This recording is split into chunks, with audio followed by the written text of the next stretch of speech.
Hello internet, so today I thought I'd make a video doing the old send a hypothetical message to your younger self saying all the things you've learned and what you do differently, because it probably wouldn't be that hard, it might be kind of funny, and hey, it could even be helpful to some of you guys watching. But then I thought that would be a terrible idea, as it looks incredibly narcissistic and pretentious to just talk about yourself to yourself while loads of people are watching, and I just can't take myself that seriously, which is maybe a problem or a good thing. That is a question for another time. So I tried to think of something else, and nope, nothing.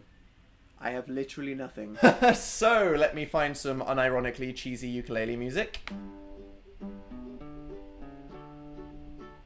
Okay, let's do some role-playing. Why did I put that? It's not a letter, is it? It's a bloody video. Dear Dan, your hair is shit. It is so bad. I know you want it to be straight, but you look like a fucking hobbit. Even if you weren't using your mum's straighteners that she bought for £5, you wouldn't know what to do. Give up any hope of looking good, because arguably that never happens, and just try to avoid all moisture, you mess. You are not cool, so stop trying to be. You're a giant nerd, you're a dork, you are the very definition of a loser, and that's okay, because soon enough, nerdy culture will be celebrated, and there'll be loads of initially promising then terrible TV shows like Glee that will encourage you to accept your weirdness. When you were 13, you seemed to really embrace everything normal and abnormal about you, and you didn't care what other people thought. But then when you turned 16, you suddenly tried to repress all of these things to fit in, and you were miserable. Be unapologetic of who you are. Don't be afraid to stand up for yourself. You get bullied almost every day by people for no real reason other than their own issues, and you just take it. And it's admirable that you never once stooped down to their level, but one day you'll realize that none of your friends or the other people in the class really liked the bullies either. They were just afraid to speak up. So I trust you to judge a situation to know whether it would be a wise thing to do or not, but actually try telling a teacher. And you know those witty comebacks that you had in your head but never said out loud? They all would have been brilliant, and you will spend a very long time regretting that you didn't say them. Also, that David guy, turns out he goes to prison a year after you graduate, so... Don't snack unnecessarily every day after school, and when your mum tells you to cycle somewhere, just bloody do it. Your reluctance to exercise will start a trend that'll continue long into the future and cause many health and self-esteem related issues. I can't see you actually doing this, but I thought I'd mention it anyway. You are actually kinda smart, despite no one telling you that. Your parents have no idea what's happening in school, and your poor, underpaid, verbally abused public school teachers are too busy having mental breakdowns to notice anybody's potential. When you are 17, you will try an exam for the first time and get an A. So work hard to discover your potential, and you might be surprised. What could I talk about?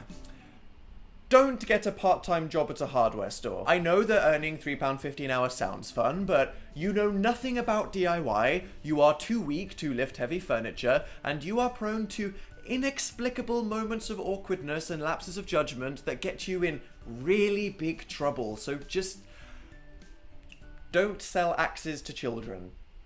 Okay? Actually talk to someone about your feelings. Because your parents always seem busy and you think that none of your friends like you. You never tell people how you're feeling. You just bottle it all up inside and accept it. And that isn't good. Even though you don't think it will work and you don't want to, just try talking to a family member or a friend or even a teacher about the things that make you sad, because that is the first step to solving your problems, and it is something you will spend far too long learning how to do. Actually believe in your potential. You spend all day and all night daydreaming and sometimes talking to yourself out loud, which people can see, by the way, so maybe consider stopping that, about all the things you wish you could be and do, but instead you doubt yourself and say it's impossible. And instead of following your unrealistic dreams, you should accept that you're an average person that will never get lucky and should just do what the world seems to have laid out for you, like study law at university. That's not gonna go down well, just trust me there. You are a horrific procrastinator, and one day you will just mature enough to look past what you've been told about the world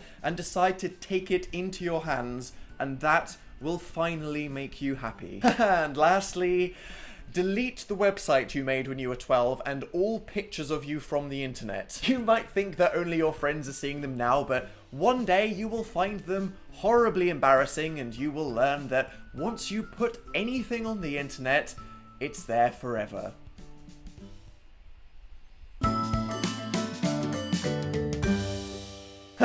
So there we go, that was an alright video, wasn't it? I mean, I guess it was still kind of pretentious, but it's not really about that, it's about the wisdom that I am passing down to my younger viewers, which is a good thing, right? No! There is a fundamental flaw behind the reasoning of this video. If I didn't suffer through all of those bad experiences and flaws, I wouldn't be the person I am today. I wouldn't be wiser from learning from my mistakes, and if I made different decisions, I might not be here on YouTube now. And I'm quite happy with this, to be honest. We should all try to absorb wisdom passed down from others to avoid making mistakes, but if you do, don't resent yourself for it, because without others' help, we're on our own and bound to make mistakes. So whether you're a 12-year-old who is now terrified of the next 10 years of their life, or a 25-year-old who I just gave a massive self-reflection crisis, it's okay. It's normal. Things get better as you grow up. Accept your flaws and mistakes, learn from them, and take as long as you need